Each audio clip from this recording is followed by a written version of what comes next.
Hey guys, I'm Akash. I'm Asha. And welcome to Baking with the Butchers. So since this is our first video, I'm going to tell you why we started this channel. We started this channel because we found that by no fault of anybody, the videos that professional bakers put out don't really turn out the same way in home kitchens. And yeah, that's not their fault.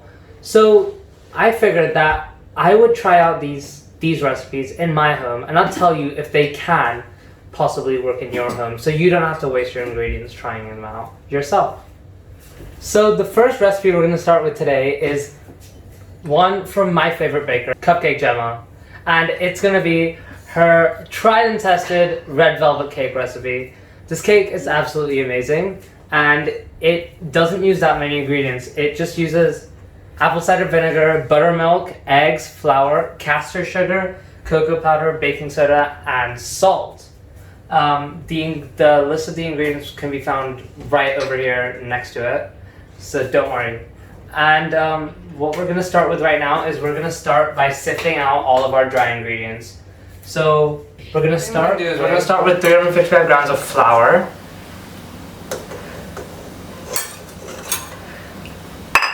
25 grams of cocoa powder, and half a teaspoon of salt. All right.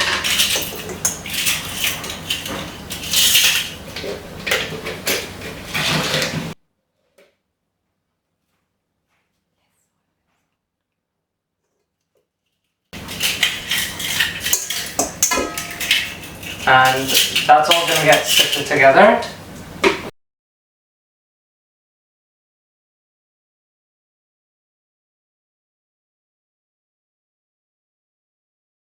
And there is some. We're just going to give that a quick whisk together, make sure everything's well incorporated.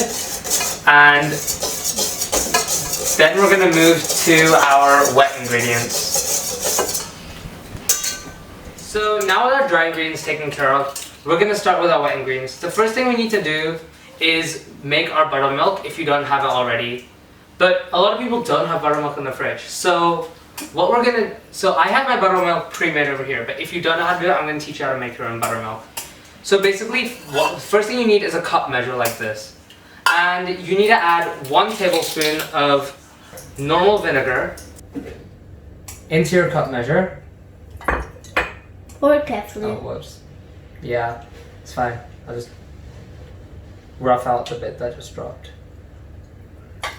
Yeah. And so that's a tablespoon, and then you put in the rest of the cup, fill it up with milk.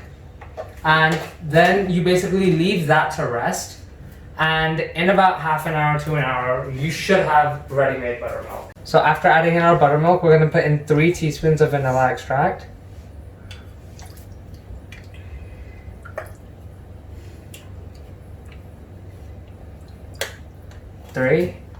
And 3/4 of a teaspoon of red food coloring. So we're gonna put in 375 grams of soft unsalted butter.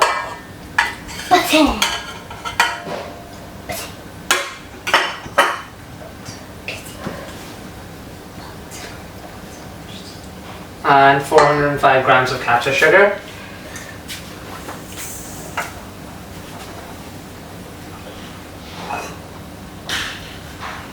And this is where a stand mixer comes in handy, because you're going to have to beat this at a pretty high speed for about 5 to 8 minutes.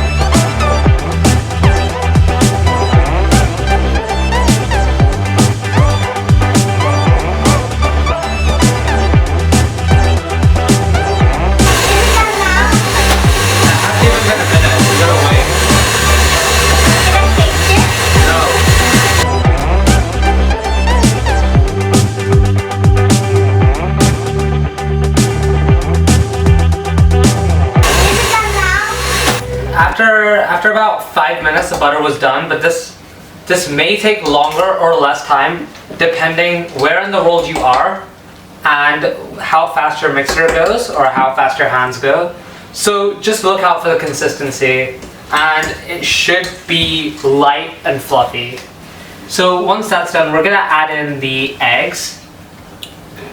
So Jemma said add them in one at a time, but because Asha really wants to crack the eggs, we're just gonna add them in bit by bit, hoping to get yolk at a time, and then just mix them for 30 seconds in between.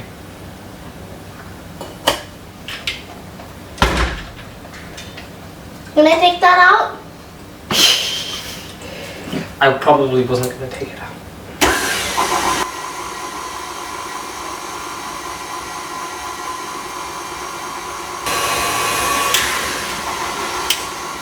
There we go. Now it looks better. So now that we've added in the eggs, the last thing we have to do, well actually the second last thing we have to do, is add in both the flour and the food coloring. But it's really important that we add in the flour first and last, because all we have in here is basically just fat. So if we don't add this in first, then it's not gonna set very well because the fat's gonna emulsify. So we're gonna start by adding in about 1/3 of our flour mixture. Whoa, my dress is dirty. And mixing that in at a slow speed.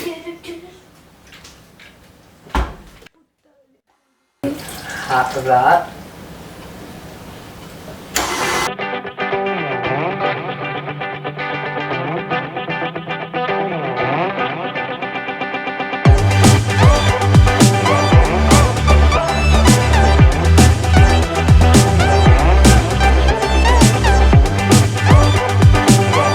At this point, you might realize that you have 2 ingredients left, and they are by far the most important ingredients.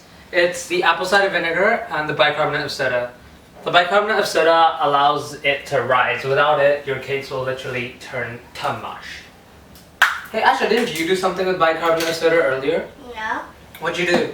I made a volcano. So this one has to be done really fast. You pour the bicarbonate of soda in and just mix it together. So, And then you put it in. for a volcano experiment that I've done.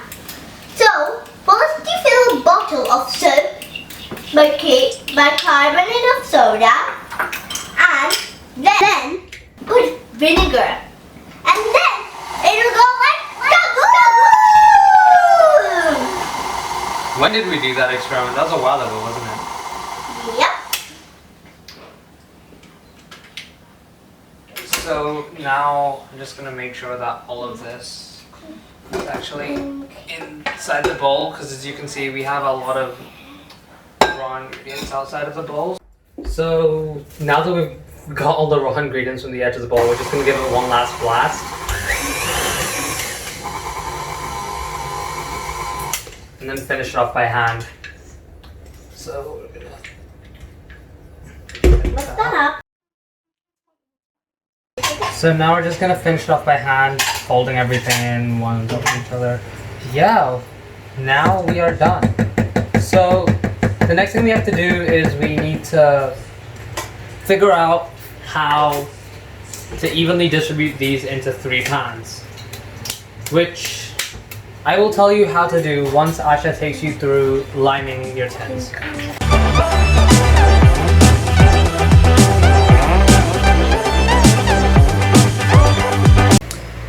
Now we're gonna have to divide the mixture in equally. And to do that as accurately as possible, I'm gonna add up the weight of the raw ingredients and divide it by the 3 tins, because that way we know that we have about the same in each. So that's 350 flour for 5 plus 6 large eggs, each egg is 60. That's 1,570. So 1,570 divided by 3 is around 530 per tin. Okay, so as you can see, we have 3 tins. Just measure it out approximately. It's around 520, 530. Doesn't really matter how.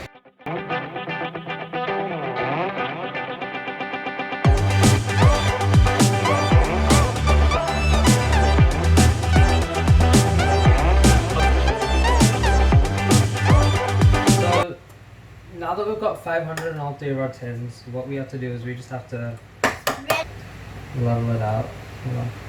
So I'm just gonna move this out the way. As you can see, you can level even with a spoon. It's not that hard to level the cakes. I mean, if you have a spatula, do it with a spatula, but if you don't, make do with what you have.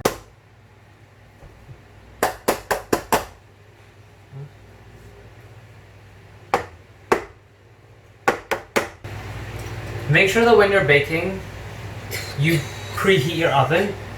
From trial and error, and I've learned this the hard way, preheat your oven at 170 degrees C for at least 15 minutes before you put your cakes in, if you have a fan on your oven.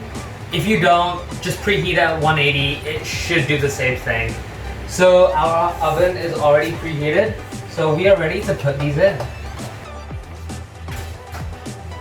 So just put these in at 170 for about 22-ish minutes, and you should be done. So basically GCSE 5 markers come up on ovens a lot.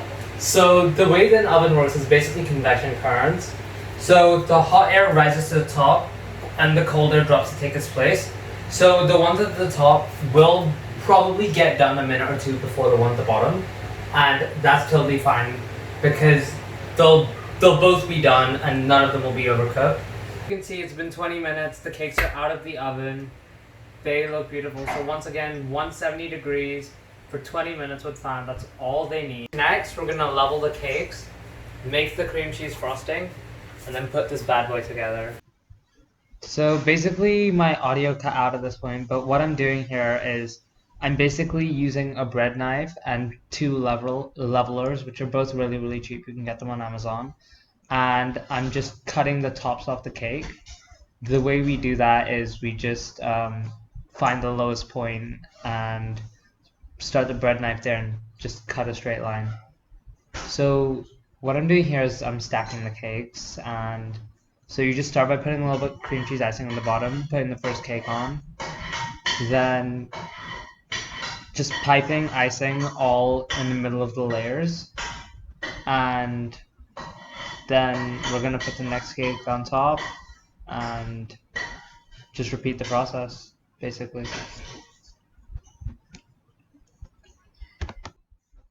Also, as you can see, by putting parchment paper around the tins, basically the sides have already come out clean, so we didn't have to trim those at all. And now it's really easy for us to make a naked cake. So now I'm gonna leave you to watch me stack the rest of my cakes.